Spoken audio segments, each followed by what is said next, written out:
Good morning, church. Thank you for welcoming me. It's good to see all of you on site, and for those who are watching this online, a good afternoon. I've chosen this topic for this morning, the 26th of September, a God-fulfilling life. I know it's very unusual to preach from the book of Ecclesiastes. Lessons from King Solomon in the book of Ecclesiastes. Unusual because I myself have a love-hate relationship with this book.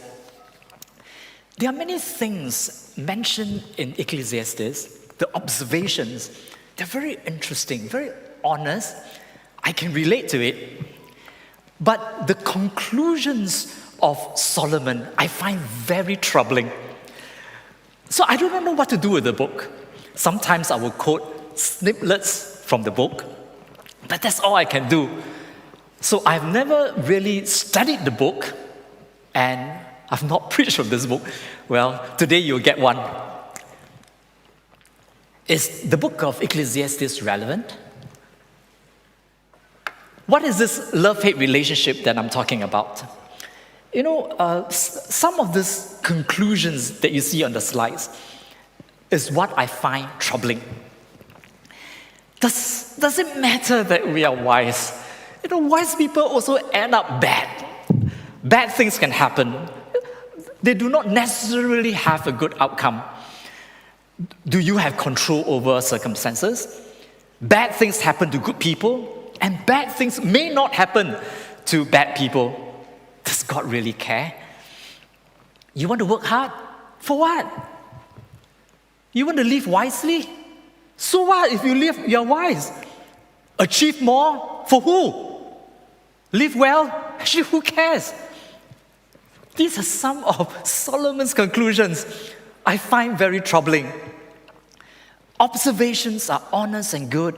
Conclusions are troubling and quite mad.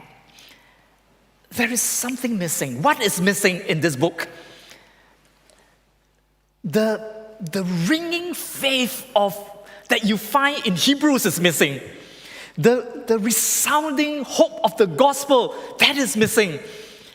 Why is this book so dark? You know, I think it is because we have a believer of God who has a wrong picture of God. That's why it's so troubling. That's why we don't preach and study from the book of Ecclesiastes very much.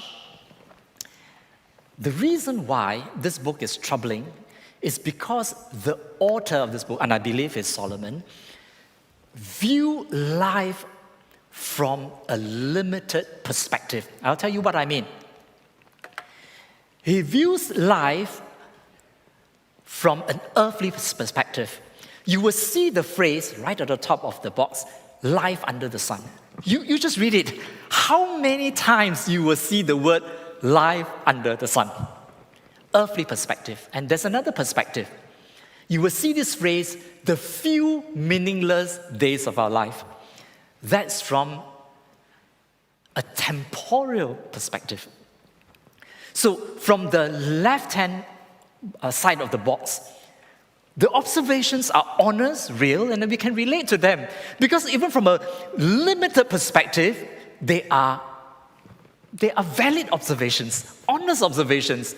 Life is here and now. It's true, life is here and now. The only realities is what you see. Yes, in a sense it's true. Life is temporal, true. But there is another part. There's a missing bit that is not mentioned very much in the book of Ecclesiastes. The missing perspective is life is not just here and now. We know that there is a life beyond, isn't it? There is much more to the life here. The only realities is what you see. No, the unseen is also real. The mysteries are also realities, isn't it? Life is temporal. Life is temporal, yes, but life is also eternal. There's much more after death. So that is the missing perspective. Solomon viewed life as a destination, and if this is it, all right, this life is it, then you want to invest in it, enjoy as much of life here and now. But we know that life is not a destination. The correct perspective we get from this part of the Bible called the New Testament with the gospel, we know that life is a preparation, not a destination. So you see, this book is written from a very limited perspective, and that's why it is written the way it is written. All right, now that you have heard this, is this book relevant? Why are we studying this book? Why are we even preaching from the book of Ecclesiastes? I'll tell you why. Because Ecclesiastes provoke serious questions. And we need to ask good questions. We need questions to cause us to reflect, to think, and then to sort out our values, right? So, Solomon put it this way, Ecclesiastes 5:20. They seldom reflect on the days of his life. Because, why? Because God keeps them occupied, busy, and with gladness of heart, happy. Busy people and happy people don't reflect. So what is the solution? Solomon suggests this. You know what you should do? It is better to go to the house of mourning than to the house of feasting. It's good. You are not busy at wakes. There are no karaoke TV, no entertainment, no television. Everybody is just a bit sober. We sit down, we chat, we talk about the deceased, we want to hear stories. The tone is softer. We go slow, then we reflect. Go to the house of mourning, because in the house of mourning you are not busy and not happy. The heart of the wise, Ecclesiastes 7 verse 4, the heart of the wise is in the house of mourning, because there we reflect. Busy and happy people don't ask good questions. Now, why are we studying Ecclesiastes? Now that we have not a limited perspective, we have the other perspective, the wider perspective. I'll tell you why we still need to study Ecclesiastes. It is because even with this wider, bigger perspective of life, you can still get your life perspective wrong. We can still think like Solomon, and our approach to life is still very much like Solomon's. We can still get life wrong, which is why today we are going to ask some difficult questions. We want to be provoked by the book of Ecclesiastes. I'm going to talk about gifts, right?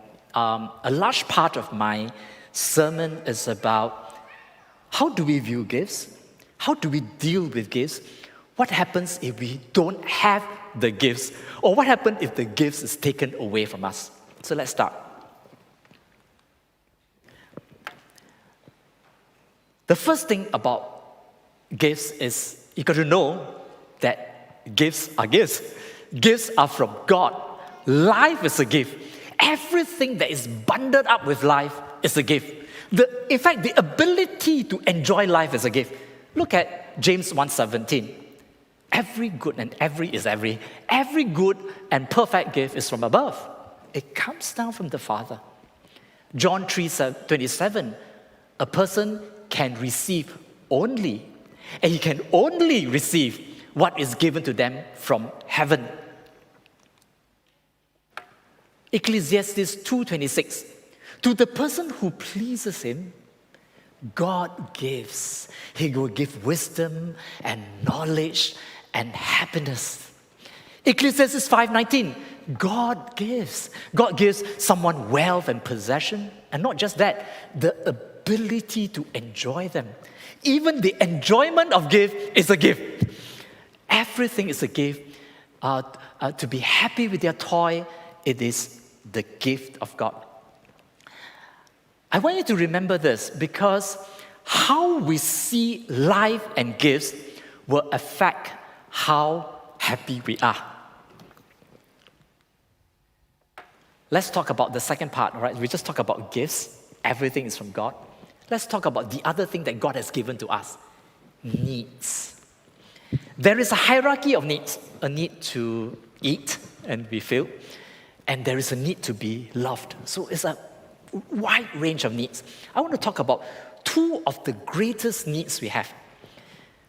A need to be loved and accepted, and a need to be full, to be filled. And what I mean is this, we don't want to live empty lives, meaningless lives. We want our life to matter. And so we use words like this. We use words like beautiful, meaningful, successful, bountiful, fulfilled, because we want our lives to be full. There is a need to be filled. And what is the motivation for us to get filled, to pursue? Ecclesiastes. Solomon gave us an insight, and I find that I can appreciate this very much. Ecclesiastes 4:4. And I saw that all the toil and achievement spring from one person's envy of another. Envy. At the heart here, the desire to be full is a desire to be admired. It's a desire to be envied. Do you agree with me? Let me tell you, I want to persuade you that actually, if you ask yourself honestly, it is true. Now, MOE say that all schools are good schools. I don't think parents really believe that. There are good schools, and if possible, you want your children to go to a good primary school, and you want your child to qualify for a good school. All homes are the same. They are just rooms for us to occupy. Nonsense. It's not just any address. If possible, it has to be in a good district. And a good address, good sounding address. And even though you just need 2 bedrooms, I mean, why not a condo or a landed property? And of course we want more. And we want better. We want to be envied. We want to be noticed. We want to be admired. I always wonder, I don't drive a car and I don't own a car, but why do you need an Audi? Why isn't a Korean car good enough? You just want to go from A to B? Oh no, but the feel is different. Oh, come on. Yeah. It just looks good, all right? Just be honest. And this is what Solomon said, not what I say, but I quite agree with him. There are gifts and there are needs. One of this big need here is a need to be filled, to be full. Solomon was a man of many gifts, and he embarked on a journey. Don't read this yet, all right? I want to tell you something. Of all the men in the world with gifts, this guy had the most gifts. Talk about intelligence. He was the wisest man of all times. Talk about riches. He was the richest man in his time, and I dare say even in this time, the amount of wealth he accumulated. In terms of abilities and talents, he could solve mysteries, he could build anything, he could acquire anything, he achieved so much. In terms of relationship, he had people serving him. He had kings and queens coming to seek an audience of him. He could accumulate servants and marry anyone. If anybody had gifts, this guy had it all. Now, the trouble with Solomon is this. With all these gifts and this big hole, that needs to be filled. His approach was this: use this to fill this. So he embarked on a journey. Let's look at the journey. He went to accumulate. Well, wait a minute. Why don't I just read that for you, all right? Ecclesiastes 2, 1 to 16. Let me just read that for you. I undertook, maybe from verse 4, I undertook great projects. I built houses for myself, planted vineyards, I made gardens and parks and planted all kinds of fruit trees in them. I made reservoirs to water groves of flourishing trees. Verse 7, I brought male servants, female slaves, and other slaves who were born in my house. I owned more herds and flocks than anyone. I amassed silver and gold for myself, the treasures of kings and provinces. I acquired male and female singers and a harem as well, the delights of a man's heart. I became greater by far than anyone in Jerusalem before me. And through this, my wisdom stayed with me. I denied myself nothing my eyes desired. I refused my heart no pleasure. My heart took delight in all my labors, and this was the reward of all my toil. And yet, the word is yet. Verse 11. When I surveyed everything that my hands has done, the toil I've achieved, everything was meaningless. Nothing was gained. You see his approach? Gifts need. Match this to fill this. Let's look at these 4 verses I've selected for you. What do people gain from all their labors?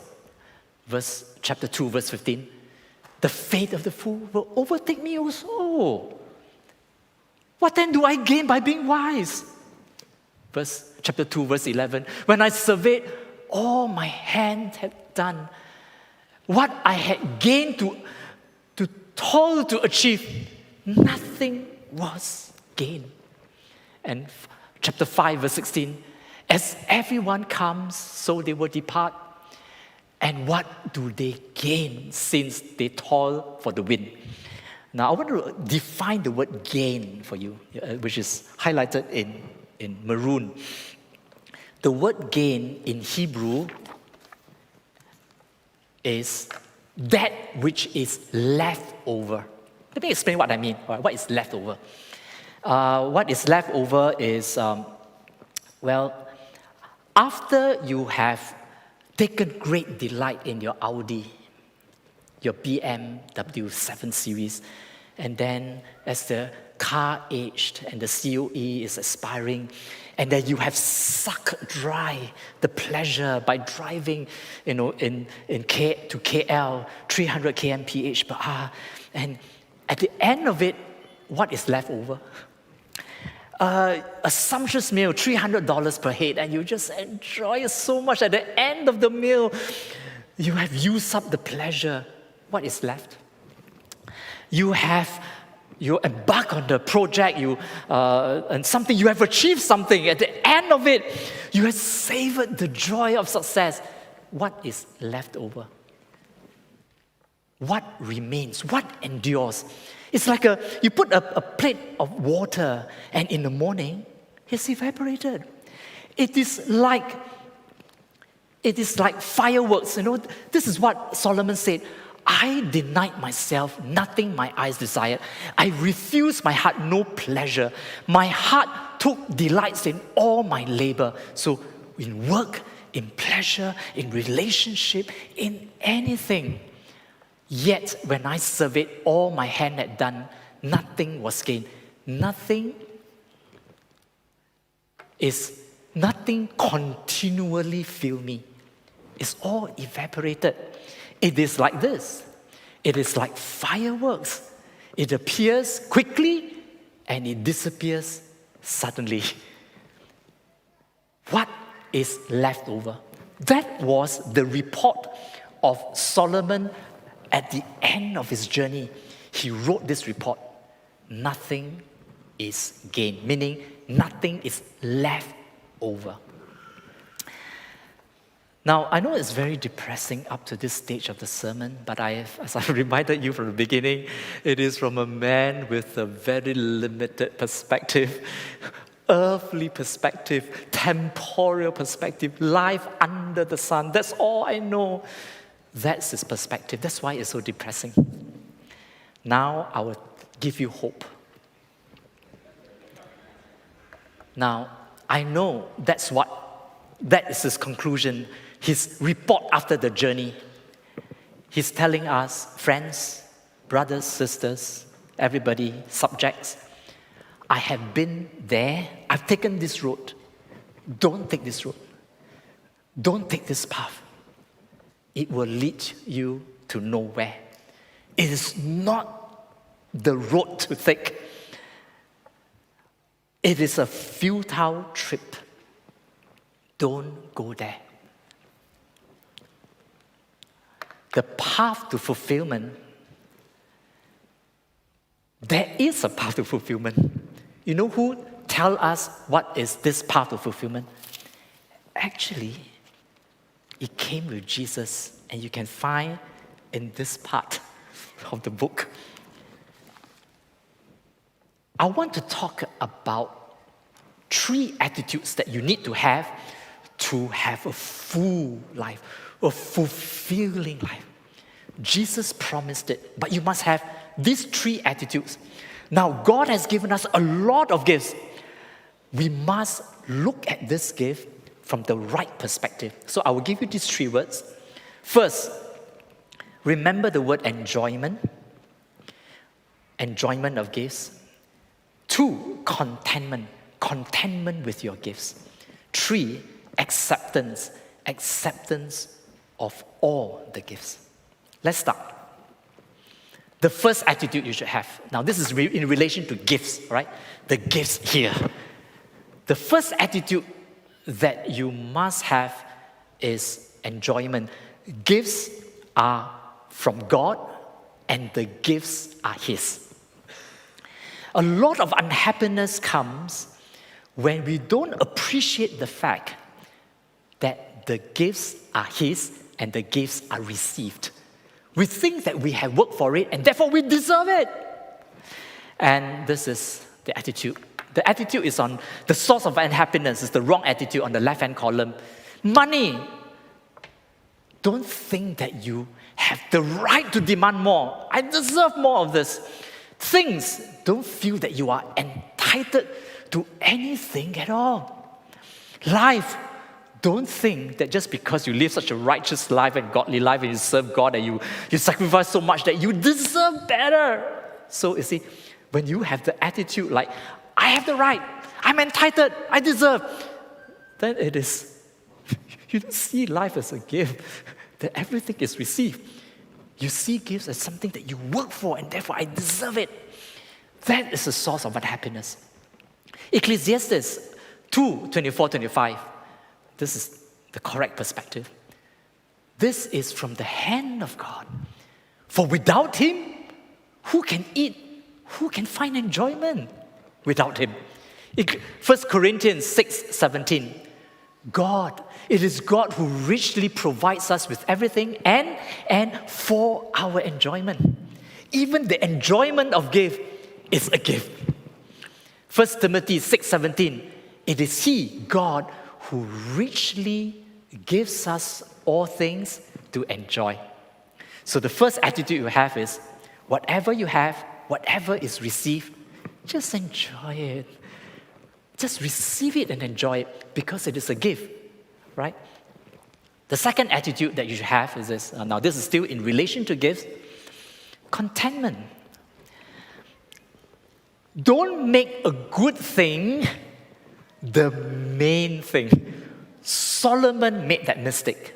The good thing to fill the void, it became an obsession all out to fill this thing. So the good thing became the main thing, and it was disillusion.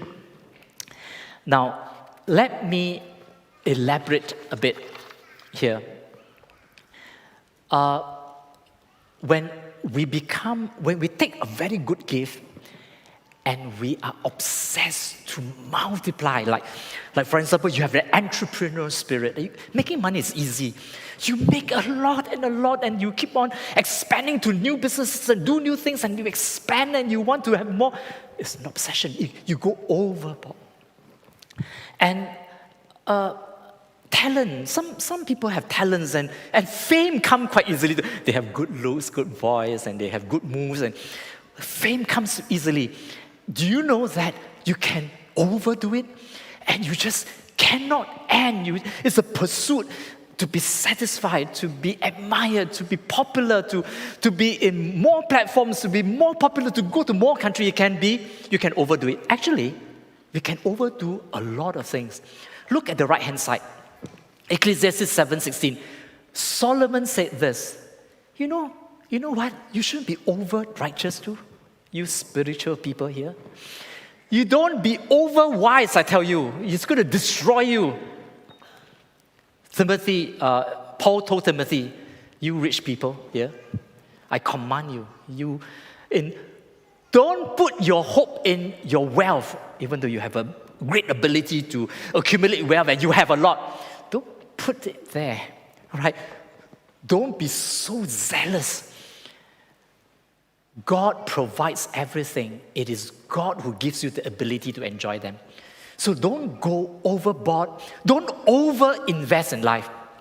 There's a verse there that I put, and it's not flashed out like that because it's a bit offensive to the sisters, the ladies in our midst. Actually, it's Ecclesiastes 7:28. Read it at home. Don't read it now because you'll be very distracted. Actually, it says here, I found one upright man among 1,000, but not one upright woman among them all. I know it doesn't sound right, all right? But let me explain to you, all right? I got to speak for Solomon now, all right?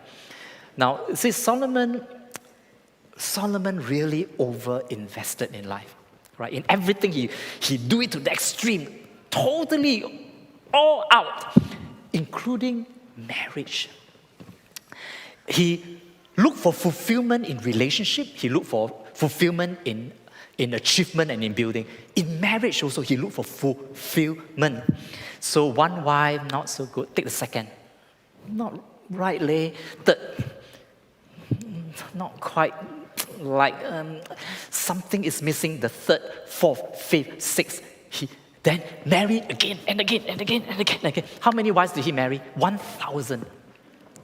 At the end of this journey to find fulfillment in marriage, he couldn't find a woman that will fill him. And he got disillusioned. And then said, woman, not even a good one in 1,000. And the man, well, at least they helped me to do things and plan, 1 in 1,000. But cool, ladies, 1 out of 1,000 is 0.001%. We are 0.001% better than you. Guys, there's nothing to shout about, okay? But this is the second attitude you must have. The gifts you have, just enjoy. Don't demand. Don't feel that you are entitled. You are angry. You're frustrated that you can't. And this is wrong. This is not deserving. It's my entitlement. Don't do that. Just enjoy the gifts that God has given to you. Secondly, what you have, be contented. Don't go on an overdrive, overachieve, overdo. Because when the good thing becomes the main thing, you will be in trouble. All right? Now, the third attitude that you must have, and this is the most important. You have heard sermons on contentment. You have heard sermons about enjoyment and appreciation and thankfulness. But this third attitude is the most important. So give me your ears. The third attitude in relation to gifts and enjoyment of gifts is this: acceptance. What I mean is this: there are many things in this life that is God-given, right? God has designed this life, ordained, planned, knows our future. There are many things we don't understand, and there are many things that don't make sense. If you don't accept this as the package, that this also is life, you will not be fulfilled. You will always have this sense of emptiness. Let me just elaborate. What I mean is, the righteous are persecuted. The godly may die young. Missionaries can die in the field. Sacrifices are not recognized. In fact, Solomon had, we quote certain parts of Ecclesiastes because a lot of Ecclesiastes makes a lot of sense. These are one of the favorite passages that we often quote. Ecclesiastes 9:11. I've seen something else under the sun. The race is not always for the swift. The battle to the strong. Nor does food come to the wise. No wealth to the brilliant. Or favor to the learned. But time and chance happen to them all. He put it like that, time and chance. But actually, it is true. This is the package of life. It comes with the good and the bad, the pleasure and the pain, the gain and the loss. It's everything. It's from God. Ecclesiastes 7, verse 13 and 14. Consider what God has done. Who can straighten what He has made crooked? When times are good, be happy. Enjoy this. But when times are bad, consider this. God has made one as well as the other. Acceptance. Enjoyment when you have, acceptance when you don't have. It is part of life. The three attitudes that you must have. I know that this is the hardest. There is a God factor that we fail to appreciate. Ecclesiastes 9:15. This is one of the mysteries of life. Okay, I'll read for you. It's not up there. Now there lived in the city a poor man, but wise. He saved the city by his wisdom, but nobody remembered that poor man. You see, it's mystery of life. It shouldn't be like this, right? Ecclesiastes 7:13. Who can straighten what he has made crooked? Now, I've said a lot. I want to summarize now before I explain to you why I've given you these three essential attitudes. Let's go back and review. These are the three essential attitudes if you don't want to take the path to futility, but you want to take the path to fulfillment. Three attitudes. How you see gifts. Number one, enjoy the gifts. Use the gifts. Remember, life is a gift. All that comes with life is a gift. Enjoyment of the gift is a gift. Two, be contented with your gifts. You have a lot, good, but don't make the good thing to become the main thing. And you go on the overdrive and over-pursue, overdo, over-invest. Don't do that. Third, take the whole package of life as life, including the easy and the hard, the good and the bad. You must learn to accept this. It is not random. God is not disengaged. God is not disinterested. It is the whole spectrum of life is under the view of life and under the purview of God. All right, these three attitudes. Now, I want to tell you why part 3 is so important. The acceptance bit. I read a very good story by a man who was an aspiring writer. So of course, by the time he wrote that book, it was very, very popular and he was already a writer. But he wrote a chapter on his journey to become a writer. So he went to classes, courses, got mentors, and he was in discussion group. He was learning to be a writer. And he made this observation. He said that the elements that make a movie meaningful are the same elements that will make life meaningful. I repeat, the elements that will make a movie meaningful are the same things that will make life meaningful. And what he means is this. This character, the protagonist,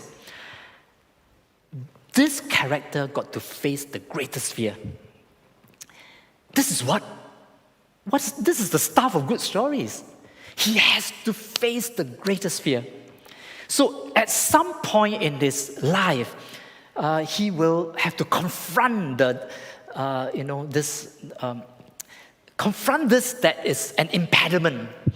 So he's a jerk to start with. And then he's transformed. And then he becomes a nice guy. He's so timid and no girls would look at him or even talk to him. And then he marries the beauty queen. So, you see, every good story, the protagonist is transformed. That is what a good story is made of, the stuff of good stories. And a coward becomes the hero. If the character hasn't changed, then the story has not begun.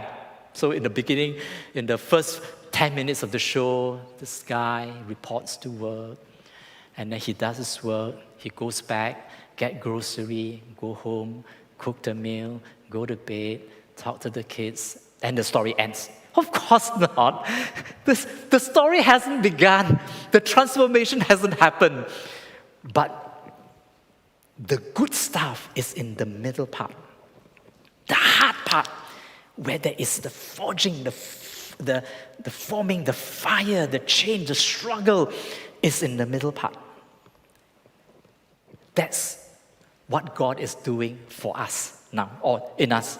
Let me just give you a story, right? This is one. I don't know whether you are my vintage. You will know that there is a very good book many years ago, written in the 90s, I think, by Bob Buford called Halftime.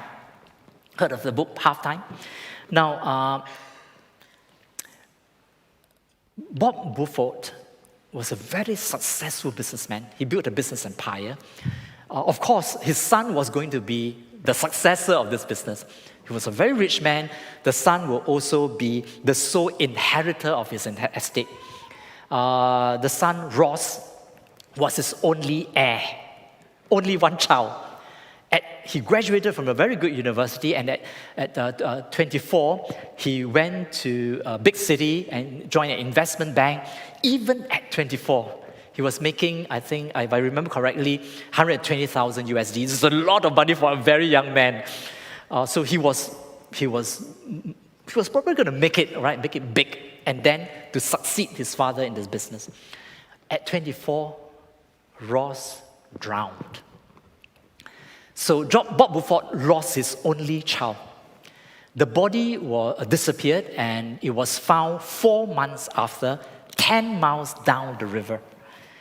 But during this period of his disappearance, there was a lot of soul searching, and people were anxious. There was a lot of prayer, and they looked through his things, and they were praying. And then Bob found his will, Ross's will, a will he wrote at 23 years of age. And I read for you the will. It's a short one. Ross wrote, "If you're reading my will, then obviously I'm dead. I wonder how I died. Probably suddenly, because otherwise I would have taken time to rewrite this.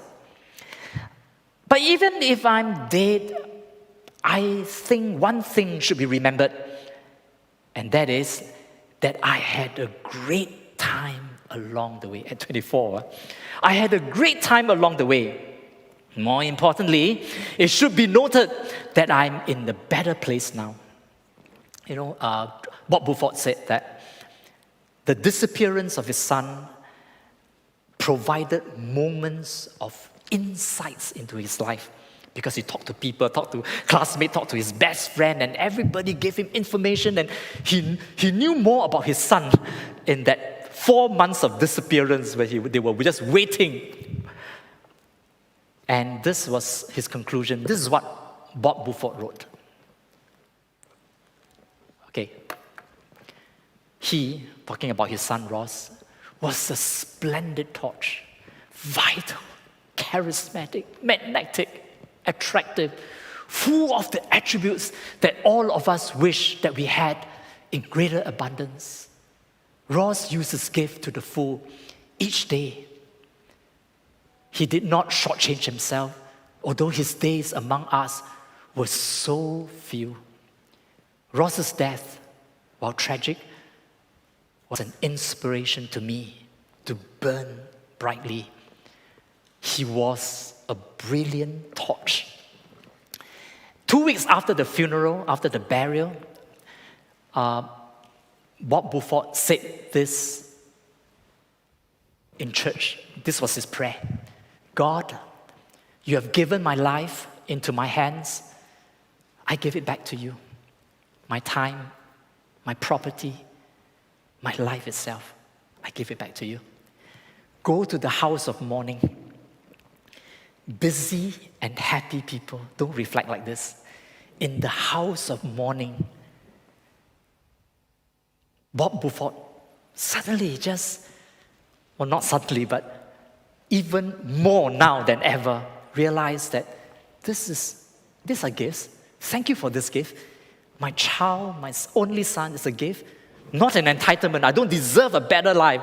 I cannot demand for better things. It's just this. It's not from me, it's from you. I enjoy this. I'm happy with what I have. All those years I spent with Ross, and it was good. And I accept the good and the bad, the pleasures and the sorrows.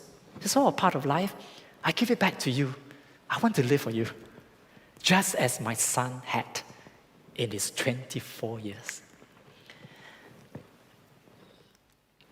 What happens to us is not as important as what happens. No, what happens to us is not as important as what happens in us. John Henry Jowett said this: the real measure of our wealth is not how much, is how much we'll be worth if we lose all our money. Because the real measure of wealth is not this, the gifts. There's something so precious that can only fill this needs. This invisible, this something that's intangible, is love, is God, is something, but not material, not something temporal. Your real measure of wealth, what you are worth, is what you are when all these things are gone. What happens to us is not as important as what happens in us.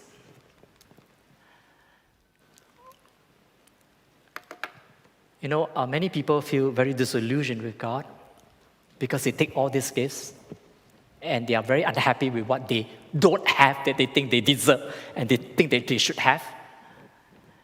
And then when they have it, they go overboard. And when they lose it, they are disillusioned with God. That is the reason why many people are frustrated, angry, bitter with God even. So I tell you that of all these three attitudes, acceptance is the most important. It's because of this. Look at this board here, what's in front of you. Gifts include these gifts: the good and the unexplainable, the pleasurable and what is not sensible. All this, the whole package of life. The pleasure and the pressure, the pleasant and the painful, the loss and the gain, the joy and the grief, the seasons of sickness, the seasons of strength, gladness, sadness, abundance, lack, satisfaction, disappointment, birth and death, reunion, separations, accept all of life as a gift with gratefulness, with thankfulness. You know why we can and we should? Because this is only one part of life that Solomon talked about.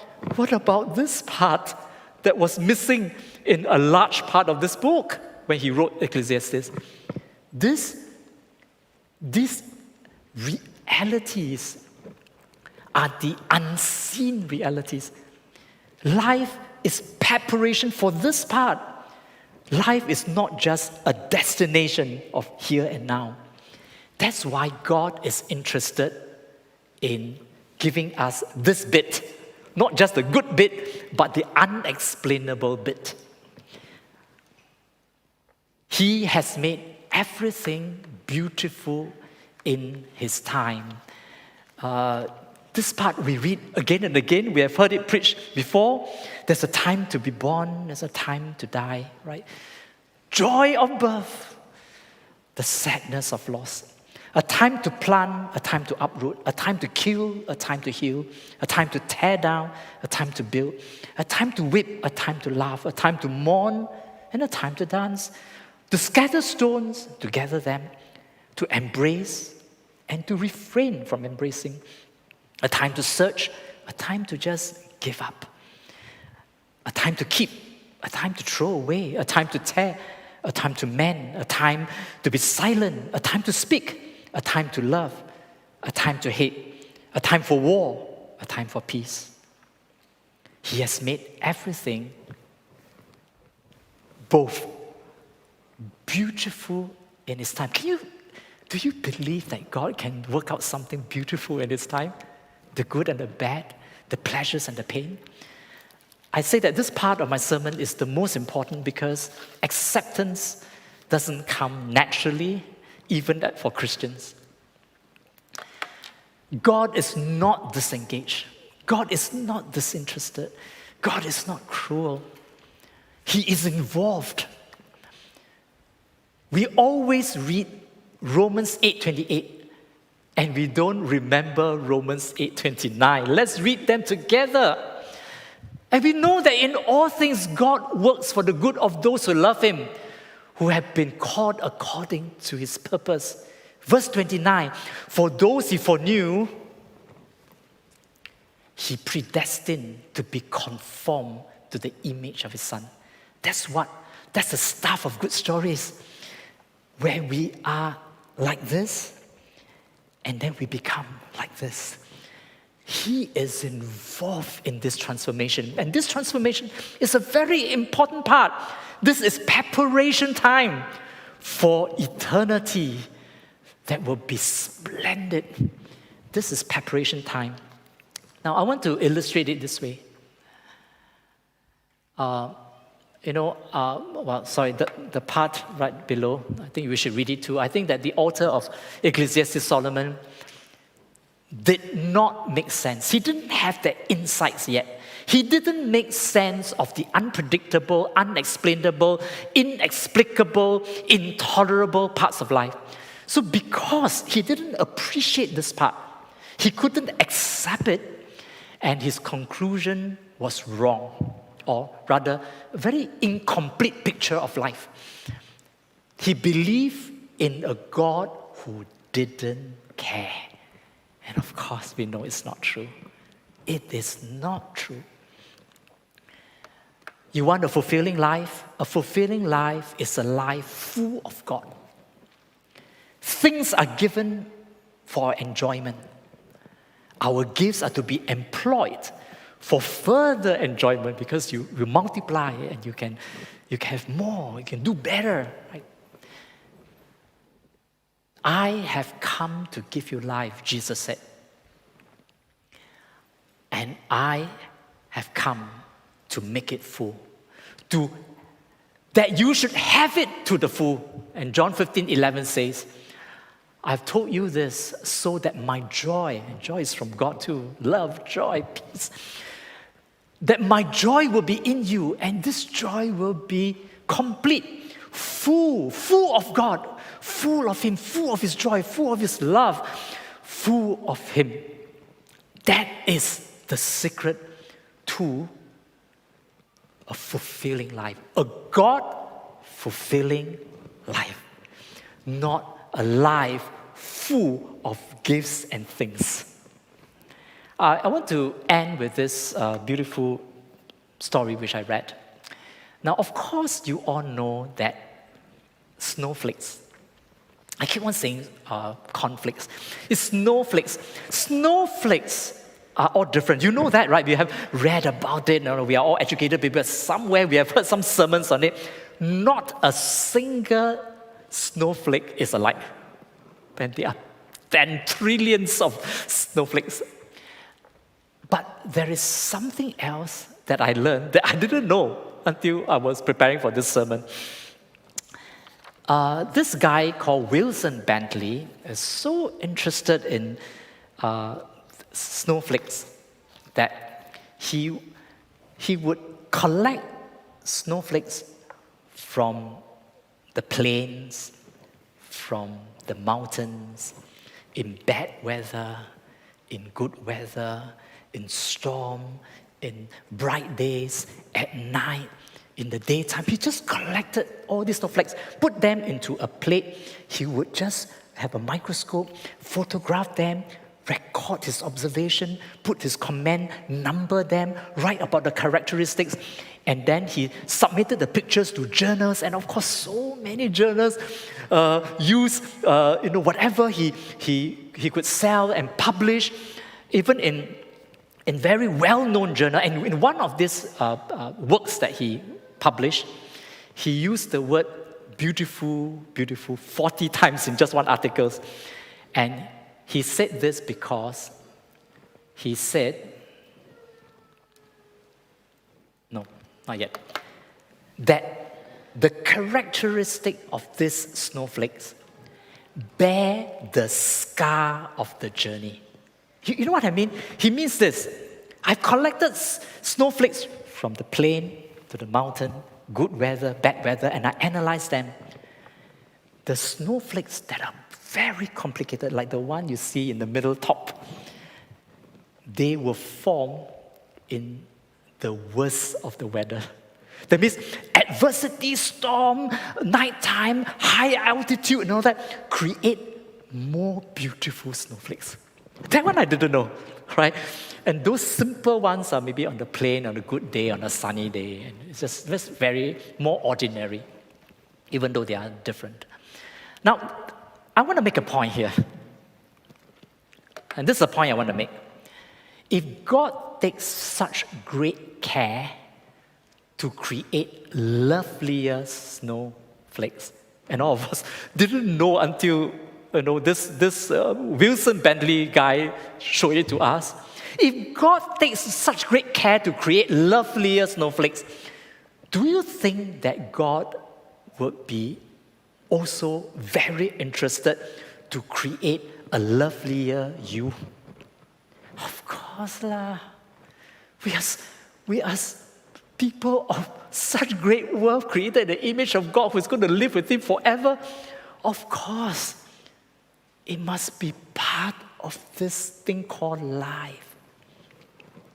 He will not spare us if it will form a lovelier character. You see, this protagonist has to start here, and before he ends here, we have to turn him from a jerk to a nice guy, from a timid guy to a hero. God is forming this middle part. This is a very difficult part. Many people shortchange themselves, and when it gets very difficult, we quit. Then we exit. Then we re-script the story to make it simpler and more plain. Actually, we are shortchanging ourselves. What we should do is to allow God to bring us through the difficult middle part.